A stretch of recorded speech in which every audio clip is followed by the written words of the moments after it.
Comment vous sentiriez-vous vous-même d'être réfugié 2 fois dans votre vie en 20 ans? Pas bien. C'est comme ça que je me sens. Dans les mêmes archives qui contiennent les ordres de démolition, un autre enregistrement perdure, des pétitions en arabe soignées, des lettres au gouverneur militaire argumentant clause par clause, des actes de l'époque ottomane copiés à la main et soumis en 3 exemplaires.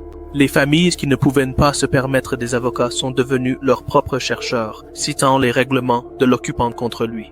La défiance n'a pas toujours gagné, mais elle a veillé à ce que le dossier montre qu'ils ont résisté à l'encre aussi bien qu'à la voix. Chaque pétition qui citait un ordre à son auteur, chaque acte en 3 exemplaires, chaque lettre qui commençait par « selon votre propre règlement », ce n'étaient pas seulement des appels. C'était une contre-archive construite page par page, prouvant que les personnes effacées prenaient des notes, refusant de disparaître silencieusement. Reculé du cabinet, et l'image tienne. La bureaucratie a fait ce que les balles ne pouvaient pas. Elle a rendu une semaine permanente, mais elle a aussi créé une trace écrite et les déplacés sont devenus les archivistes de leur propre effacement. Si le système fonctionne sur la paperasse, que se passe-t-il lorsque la paperasse commence à répondre? Ensuite, nous entrons dans les salles d'audience et les comités où les actes ottomans rencontrent les décisions modernes et un classeur devient une arme à double tranchant. Nous venons de voir comment les ordres mordent un mardi matin.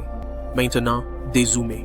L'occupation n'était pas seulement une administration locale, elle a été notariée à l'ONU en anglais, débattue en français et en arabe, pesée à La Haye, amortie par la politique des grandes puissances. Sur le papier, il y a la loi. En pratique, il y a le pouvoir.